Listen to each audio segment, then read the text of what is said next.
तो है दोस्तों नमस्कार, मैं हूँ रोशनी और आप देख रहे हैं रोशनी अपडेट्स। कैसे हैं आप सब लोग? सोचे होंगे आप सबकी तैयारी बढ़िया चल रही होगी, बेहतरीन चल रही होगी, जबरदस्त चल रही होगी, जिंदाबाद चल रही होगी। तो बात कर लेते हैं जिन सबका जिस वैकेंसी का हम सबको बहुत सी बेसब्री से इंतजार था, दिल्ली पुलिस कांस्टेबल के वो आ चुकी है। ठीक है, 2025 की वैकेंसी है और इसका जो एग्जाम है वो कंडक्ट कराया जाएगा नवंबर से दिसंबर या दिसंबर से जनवरी 2026 के बीच में। ठीक है, तो आइए बात कर लेते हैं कौन कौन सी चीजें इसमें जरूरी है, मांगी गई है। ठीक है, तो सबसे पहले बात कर लेते हैं दिल्ली पुलिस हेड कांस्टेबल यानी कांस्टेबल की जो वैकेंसी वो 2025 के जो निकल चुकी हैं।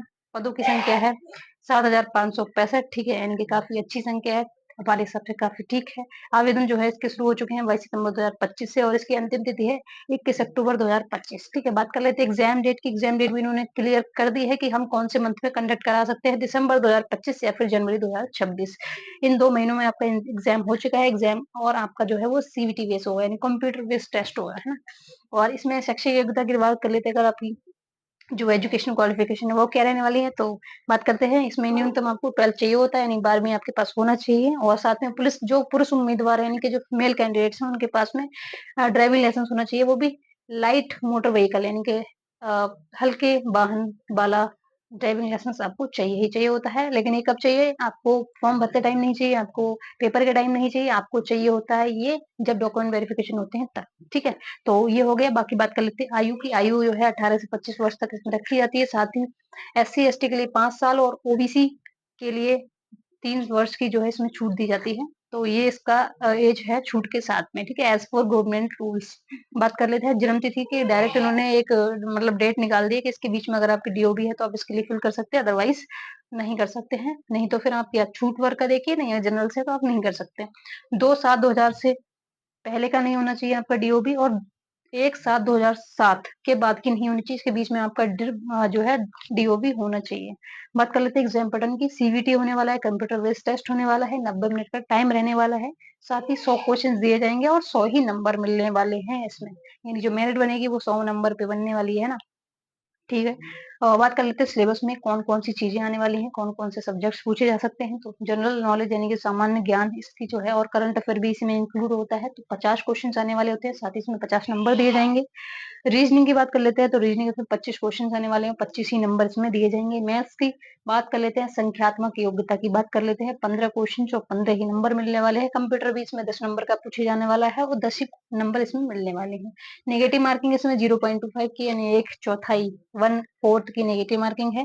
ठीक है, और शारीरिक दक्षता की बात कर लेते हैं, अगर फिजिकल एफिशिएंसी टेस्ट की, तो पीईटी जो इसमें होने वाला है। मेल्स के लिए इसमें हाइट रहने वाली है 170 सेंटीमीटर, फीमेल्स के लिए 157 सेंटीमीटर। साथ ही एससी एसटी के लिए जो है 155 सेंटीमीटर रहने वाली होती है। बिकॉज मैंने खुद क्वालिफाई किया है 3 बार और मैं हाइट में बाहर हूँ, इसलिए मुझे पता है। ठीक है, और जो दौड़ है वो रहने वाली होती है मेल्स के लिए 1600 मीटर। ठीक है, 6 मिनट में, और फीमेल्स के लिए यही दौड़ 1600 मीटर की और 8 मिनट में आपको कंप्लीट करनी होती है। ऊंची कूद भी है, ऊंची कूद जो मेल्स के लिए वो 3.9 फीट की है और महिलाओं के लिए ये है 3 फीट हो जाती है। ठीक है, और जो लंबी कूद मैंने बता दी है, फीमेल्स के लिए 10 फीट है और मेल्स के लिए 14 फीट की रहने वाली होती है। वेतन जो है इसमें अगर बात कर लेते हैं सैलरी क्या रहने वाली, तो सैलरी रहने वाली 21,700 से लेकर 69,100। ठीक है, मतलब अच्छी खासी सैलरी है। दिल्ली पुलिस है भाई, मतलब मिनिस्ट्री की जॉब है। आप डायरेक्ट सेंट्रल गवर्नमेंट के अंडर में काम करते हैं, किसी भी पार्टी विशेष का आप पे कोई भी बर्डन नहीं होता है, कोई भी आपको ऑर्डर्स नहीं मानने हैं। आप सीधे सेंट्रल गवर्नमेंट यानी होम मिनिस्टर के अंडर में जॉब करते हैं, इसीलिए ये जो भर्ती है वो सबसे हम सब सारी वैकेंसी से हम सबको अलग करती है ना। इसलिए बहुत इंपॉर्टेंट है, आप सब मेहनत में लग जाइए। वैकेंसी आ चुकी है, पेपर में भी ज्यादा टाइम नहीं है। ठीक है, और बहुत अच्छा पेपर होने वाला है। और उसके लिए मैं आपको बता दूंगा, आप जो भी गाइडेंस वगैरह है वो आपको मुझसे मिलती रहेंगी। बिकॉज मैं ऑलरेडी 3 बार क्वालिफाई हूँ दिल्ली पुलिस कांस्टेबल के लिए, और मैं किसी न किसी वजह से रह जाती हूँ, तो वो अलग चीज है। लेकिन एग्जाम पैटर्न मुझसे बेहतर कोई नहीं समझ सकता। इसमें जो इसका जो बात कर लेते हैं, इसमें फीस शुल्क यानी कि फीस क्या रहने वाली है फॉर्म्स को फिल करने के लिए, तो ईडब्ल्यूएस ओबीसी की मेल्स के लिए 100 रुपए, फीमेल्स एससी एसटी हैं या फिर आप भूतपूर्व सैनिक है तो आपके लिए कोई भी शुल्क नहीं जाने, यानी फ्री ऑफ कॉस्ट आप इस फॉर्म को भर सकते हैं।